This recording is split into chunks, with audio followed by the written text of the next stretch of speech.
Alright, hello everyone, and welcome to another edition of Tea Time Chat. This time I have some boring Lipton tea. Pretty much the most boring thing in the tea cabinet, but also unfortunately right now the only thing with caffeine in the tea cabinet. It is Saturday, January 27th, something like that. It's around 3:30 or 4.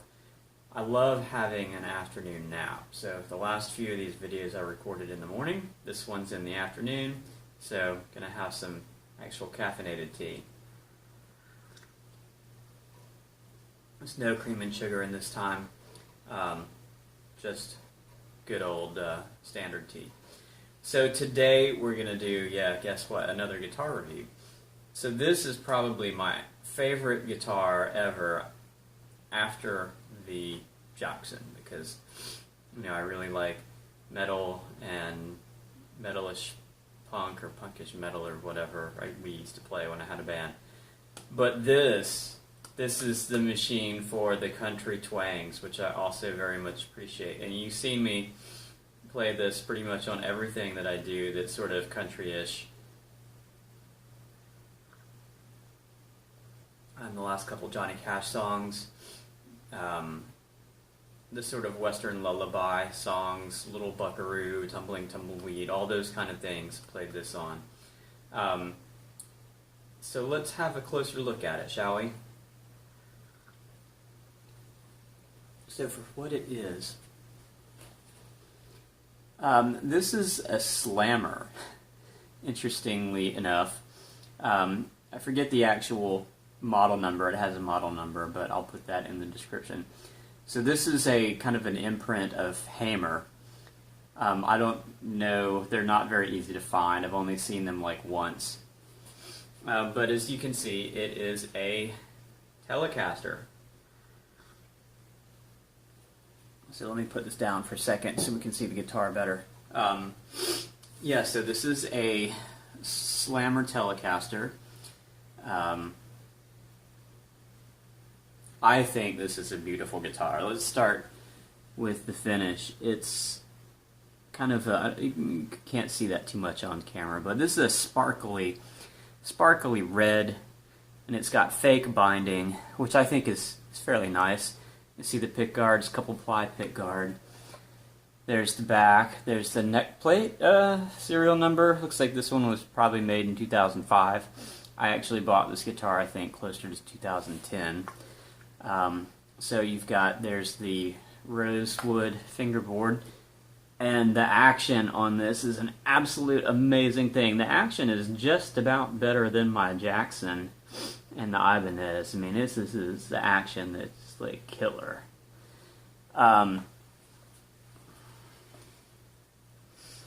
So let's talk a little bit about this. It's not an expensive guitar by any means. When I bought this, I think I paid like $150 for it, maybe even less than that. It might have been $130 something. Another thing I like to do is anytime I get a guitar, I like to have a strap, a nylon strap in the same color or a complementary color. So this is my dark red strap. But yeah, I was actually on my way to my little niece's piano recital, and there was a guitar shop in the little town, Monroe, Georgia. This guitar shop's not there anymore. I just stopped in on a whim and looked at this, and I was like, wow, that's cool. And I always kind of wanted a Tele, because I redeveloped a love of country music in my college days. Let's give a shout out to the almost defunct now college radio station WRAS and their theme show, Cal Tipper's Delight, which was like Tuesday nights at 10 or something like that, which was the country show, and I became good friends with the DJ and was on the show a couple times. It really rekindled my love of country music, classical country, right? Classical and alternative country, not the modern stuff that comes out of Nashville or wherever. So I saw this guitar in there, and I picked it up, and for like, $150. It's, I mean, this is new, by the way, new guitar, not one of the used things I've picked up for next to nothing, but this is next to nothing for a new guitar. The feel of it is pretty nice. Now, I will be honest, the neck is thick. It is, I don't know what the stupid neck profiles are. It's a thick neck, right? That's probably a C or a D shape, whatever. It's thick. You know it when you put your hands around this thing. I mean, that was the first thing I noticed when I picked this up, and it was a little bit of a turnoff. But other than that, I mean, the guitar was pretty decent in terms of its feel. Now, one thing I did do is get rid of, at one point I got rid of the stock bridge. This is an actual Fender Telecaster, real Fender Telecaster bridge, which I converted to a string through. You can see there's some of the paint chips where I drilled through. But this had not the old school Tele bridge, but I guess kind of the middle school, if you shall say, bridge, where it had the different tail pieces. They're very similar to this, but it was top loading, so the strings went through here. And there was cheaper saddles, much cheaper saddles. And one thing that would happen is that the end of the strings would rattle against the springs, the springs for the saddle pieces. And it would make a perceivable noise coming through the amp. So that was fairly irritating. So because it's being a cheap guitar, why not? So we go ahead and put the new bridge on, drill it out for the string through body. There's a lot of arguments about that. A lot of people apparently think that that's bad, that places too much downforce on the string and it will rob your sustain or whatever. I don't know if any of that's true or not. But my Jackson's a string through. I really like that feature, so it is string through.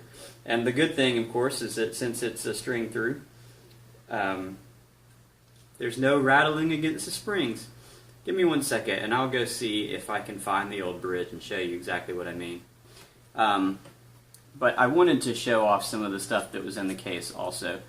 So let's take a quick mention. This is the first electric guitar that I bought in my adult life. The other two that we've seen, the Jackson and the Ibanez, those were very early on. I bought those both when I was in high school or before I even got to high school. So this was the first guitar, again, that I bought in 2010. I would have been, I don't know, how old was I in 2010? I'm 37 now. I guess I would have been in my late 20s, whatever. It's not important. Not good at math. So here's the little card. A little 5-year warranty. I never filled it out. That's kind of nice. Here's the receipt. Oh!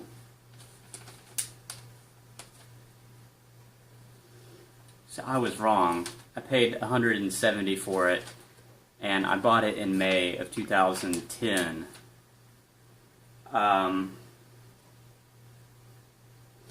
Interestingly enough, that was a pretty bad time in my life. I just, in that exact month, had a kind of a bad breakup, and I think this was a nice kind of get over yourself thing at that time.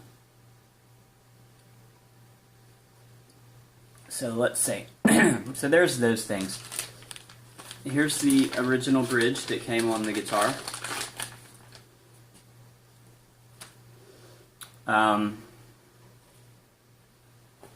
The first thing that you'll notice is it feels a kind of cheap, especially compared to the other one. You see the saddle, the kind of saddles that it has.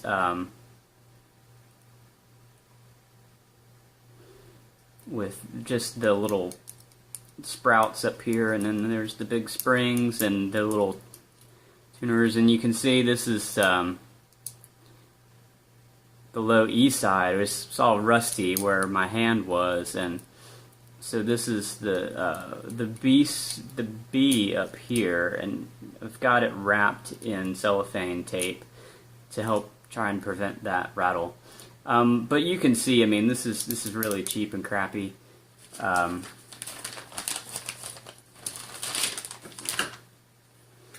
And you can see how much nicer this bridge is, especially to put your hand on. Much nicer bridge. With that, I think it's a very nice guitar. Another thing I had to do is I had to replace the volume pot. That pot went out on me. So this is, you can see kind of the difference in the knobs here.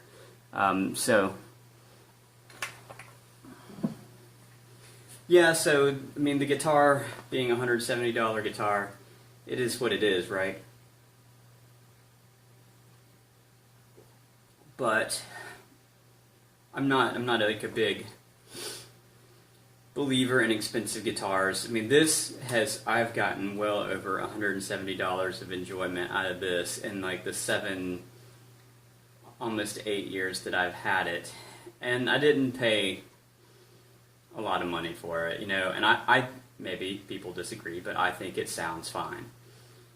I think it sounds great. Very nice, in fact. You know, I haven't changed out the pickups or anything. So I'm going to quit yapping for right now, and we're going to go, as usual, to the pre-recorded sound demo, and I'll see you guys in a second.